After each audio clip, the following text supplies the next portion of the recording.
कौरव और पांडव हस्तिनापुर में साथ साथ रह रहे थे। पांडुपुत्र भीम सबसे बलिष्ठ और शरारती था। वह दुर्योधन और उसके भाइयों को तंग किया करता था। दुर्योधन भीम से ईर्ष्या करता था।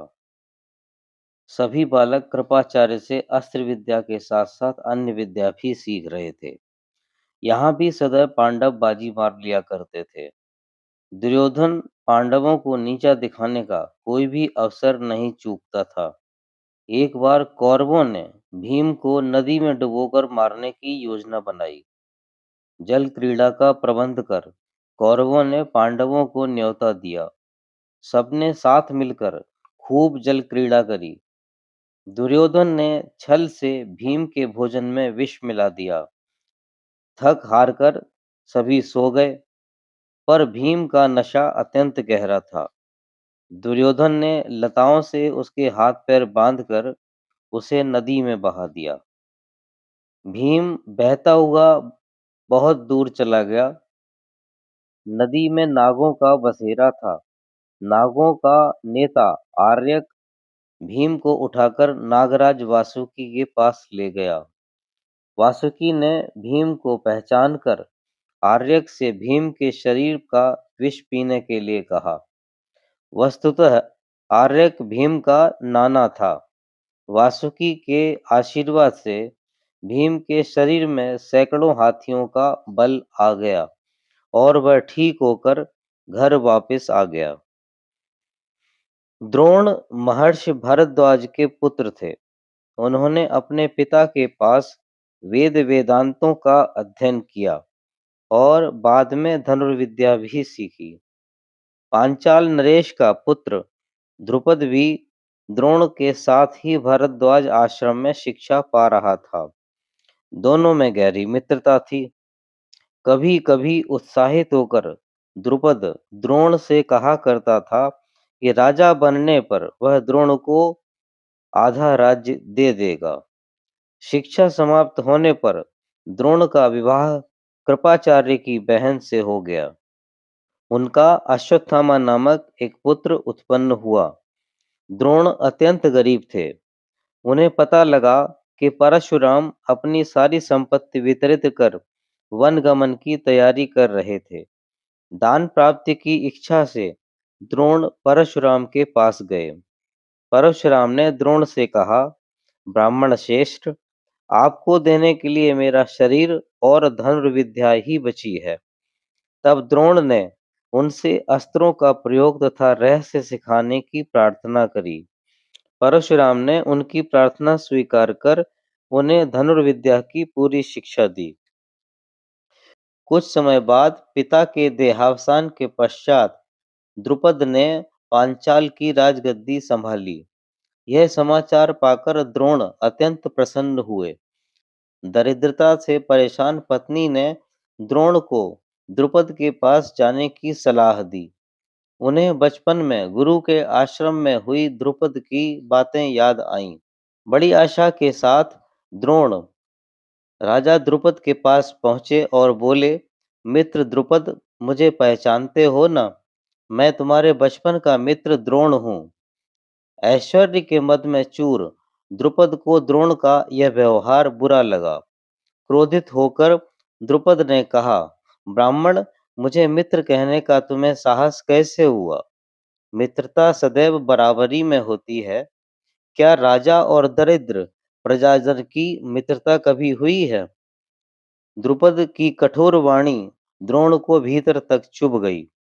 द्रोण लज्जित हुए और क्रोधित भी। मन ही मन उन्होंने अभिमानी राजा को सबक सिखाने का दृढ़ निश्चय किया और हस्तिनापुर चले आए।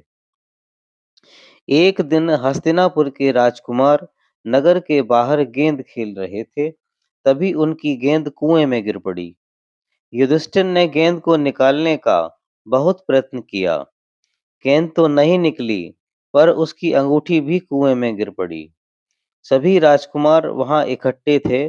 तभी द्रोण ने वहां पहुंचकर कहा, क्षत्रिय कुमारों, कहो तो मैं तुम्हारी गेंद निकाल दूं। द्रोण ने एक सींक उठाकर मंत्र पढ़कर उसे पानी में फेंका। सींक तीर की तरह गेंद में लगी। वे मंत्र पढ़कर सींक डालते गए और तीरों की लड़ी बनती गई।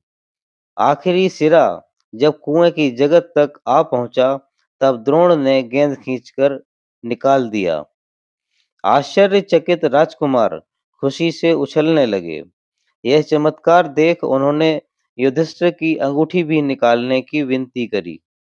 द्रोण ने तुरंत एक बाण का संधान किया और वह कुएं से अंगूठी निकाल लाया। यह अत्यंत अचंभित करने वाला चमत्कार था। राजकुमारों ने द्रोण का परिचय जानना चाहा। प्रभावित हुए राजकुमारों से द्रोण ने कहा, राजकुमारों, भीष्म पितामह को सारी घटना बताना और उनसे मेरा परिचय ले लेना। राजकुमारों से सारी घटना सुनकर भीष्म ने तुरंत समझ लिया कि हो न हो वे प्रसिद्ध आचार्य द्रोण ही होंगे। उन्होंने राजकुमारों की अस्त्र शिक्षा द्रोणाचार्य की देखरेख में पूरी करने का निश्चय किया। उन्होंने द्रोण को बुलवाया, स्वागत किया और राजकुमारों को गुरु द्रोण से शिक्षा लेने का आदेश दिया। राजकुमारों की शिक्षा पूर्ण होने पर द्रोणाचार्य ने गुरु दक्षिणा स्वरूप पांचाल राज द्रुपद को कैद कर लाने को कहा। वे सभी पांचाल गए और द्रुपद की गायों को हाँक लाए। यह सब द्रुपद को युद्ध के लिए उकसाने की चाल थी। कौरवों से युद्ध करने के लिए द्रुपद ने अपनी सेना एकत्रित की। कौरव दुर्योधन की देखरेख में द्रुपद की सेना से युद्ध कर रहे थे, जबकि पांडव द्रुपद को बंदी बनाना चाहते थे।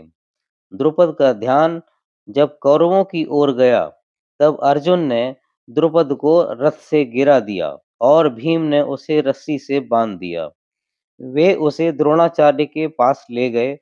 द्रोणाचार्य ने उसे छोड़ने के बदले आधा राज्य मांगा। द्रुपद मान गए। द्रोण ने कहा, अब हम दोनों बराबर हैं। अब हम दोनों मित्र हो सकते हैं। द्रुपद का गर्व तो चूर हो गया, पर द्रोण से बदले की भावना उनके जीवन का लक्ष्य बन गई। धनुर्विद्या में निपुण द्रोणाचार्य कुरु राजकुमारों के गुरु थे। उन्होंने धनुर्विद्या की सारी बारीकियां सभी राजकुमारों को सिखाई थीं। फिर भी कुछ विशेष बातें उन्होंने अपने पुत्र अश्वत्थामा के लिए बचाकर रख रखी थीं। अर्जुन की संपूर्ण निष्ठा अपने गुरु में थी। वह उनसे सभी कुछ सीखने के लिए सदा तत्पर रहता था। इसी कारण वह हर पल अपने गुरु की सेवा में उनके साथ ही रहा करता था। उसकी भक्ति को देखकर द्रोणाचार्य उसे सब कुछ सिखाने को बाध्य हो गए थे। एक दिन सुबह सवेरे द्रोणाचार्य नदी में स्नान करने गए। तभी अप्रत्याशित रूप से एक मगरमच्छ ने उनका पैर पकड़ लिया। दर्द के कारण द्रोण छटपटा उठे और सहायता के लिए पुकारने लगे। अर्जुन भागा हुआ गया और उसने सीधा मगरमच्छ के मुंह के भीतर तीर मारा। द्रोण अर्जुन से बहुत प्रसन्न हुए और उन्होंने उसकी सराहना की। अर्जुन की निष्ठा देखकर द्रोण ने कहा कि वह अर्जुन को सर्वश्रेष्ठ धनुर्धर बनाएंगे। धनुर्विद्या में अर्जुन की बहुत अधिक रुचि थी। वह रात दिन धनुर्विद्या के अभ्यास में लगा रहता था और छोटी-छोटी बारीकियों को भी ध्यानपूर्वक देखा करता था। प्रत्येक चुनौती को स्वीकार कर उसका सामना करता था। एक दिन रात में भोजन करते समय उसने देखा कि अंधेरे में भी उसका हाथ बिना किसी चेष्टा के आराम से मुंह में भोजन पहुंचा रहा था। यह देखकर उसको लगा कि क्यों न रात के अंधकार में निशाना लगाने का अभ्यास किया जाए। फलतः अपनी निद्रा त्याग कर उसने रात्रि में धनुष चलाने का अभ्यास प्रारंभ कर दिया। दिन के समय भी वह आंखों पर पट्टी बांधकर निशाना साधने लगा।